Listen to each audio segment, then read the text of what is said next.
Pokemon Go has officially been available for just over a week as of the time of this video, and has captured the imaginations and hearts of millions of people worldwide, being one of the biggest phenomenons in the history of modern culture. It has been the catalyst in bringing many communities together as we all try to catch them all and claim gyms with our teammates. And while I might sound like I'm over-exaggerating the impact this game has had, this game has been such a positive influence on society.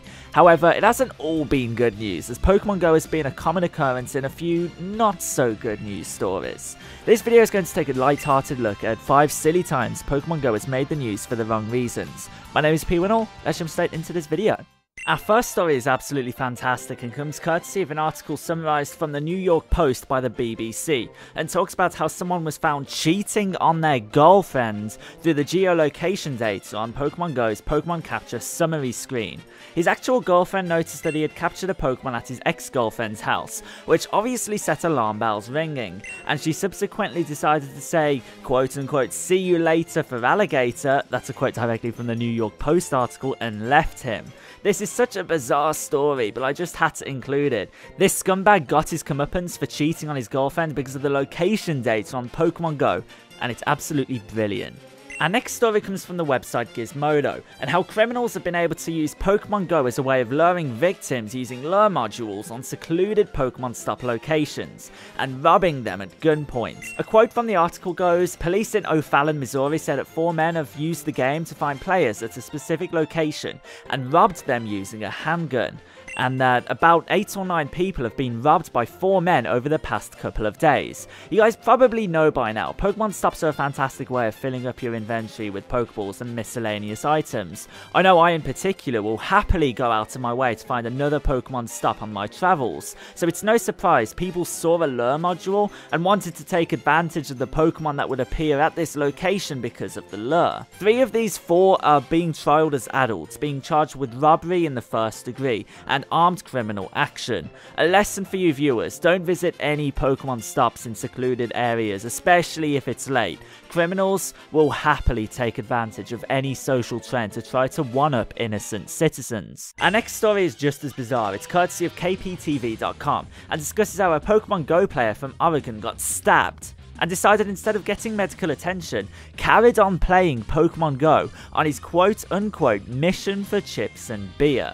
This guy is amazing. A direct quote from the person in the news article states, "I saw him go by and asked if he was playing Pokemon Go. He was like, what?" He continued by saying, "I guess he wanted to battle because he came up at me with a knife." He said that he didn't go to the hospital because he still wanted to hunt for Pokemon and other things. He said that he'd be careful next time, and he's also directly quoted as saying in response to being asked if he'll stop playing Pokemon Go, "No, it's important to me. I gotta basically catch them all."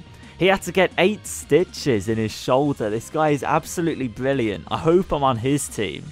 So, a few days ago, news broke on social media that someone had taken over the WESTBOROBAPTIST Church Pokemon Go gym with a Clefairy named Love is Love. For those of you that are unfamiliar with the Westboro Church, they're an extremist, hateful and intolerant group of people who are known for their disgusting publicity stunts, picketing the funerals of soldiers amongst other things in protest of gay marriage. To put it simply, they're very, very nasty people. And the public leaving a Clefairy at the gym named Love is Love is a fantastic, passive way of protest against their disgusting actions. In such a bizarre turn of events, and this summary is courtesy of Kotaku, the Westboro Baptist Church decided to adopt Jigglypuff as their mascot, releasing vines of Jigglypuff singing its famous jingle with new lyrics, calling Clefairy a quote-unquote sodomite, and just having an all-out war on social media because of Pokemon Go.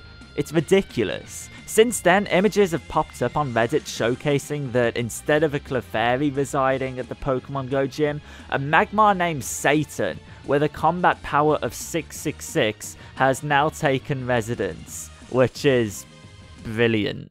You guys may have heard about this final story, so I'll keep this one brief. This final story comes courtesy of Nintendo News and County10.com and discusses, and I quote, how a teenager from Wyoming found a dead body floating in a river near her home while tracking down a Pokemon in Pokemon Go.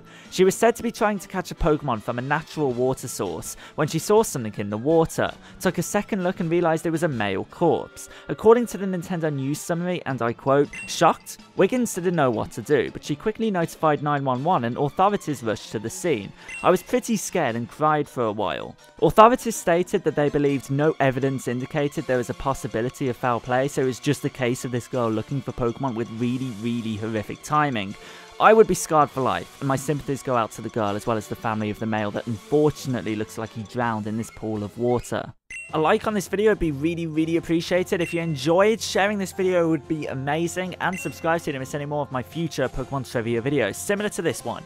Follow me on Twitter at PDWinnall, and I'll see you guys next time.